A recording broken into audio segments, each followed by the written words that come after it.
Highly nutritious এই vegan friendly রেসিপিটা তোমাদের সাথে শেয়ার করছি।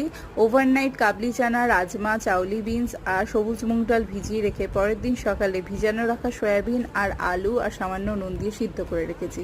এবার এলাচ, দারচিনি, লবঙ্গ আর জিরে, ধনে, মৌরি কাঠখোলায় ভেজে গুঁড়িয়ে রেখেছি। আর সঙ্গে আদা, কাঁচা লঙ্কাটাও আমি ভালো করে বেটে রেখেছি।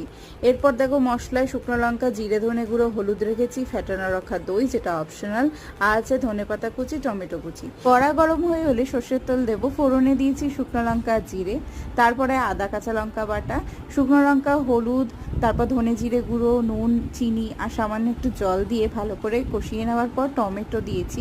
এটাও কষিয়ে এলে আমি একটু দই দিয়েছি। দইটা অপশনাল, তোমরা চাইলে ভিগান ফ্রেন্ডলি অপশনও দিতে পারো। এরপর নাড়াচাড়া করে সিদ্ধ করা বিনস আর আলুটা দিয়ে ঢাকা দিয়ে ফুটতে দেবে। তারপর নামানোর আগে রোস্টেড মশলা, ধনেপাতা কুচিয়ে সার্ভ করো। গরম গরম রুটি বা পরোটার সাথে কিন্তু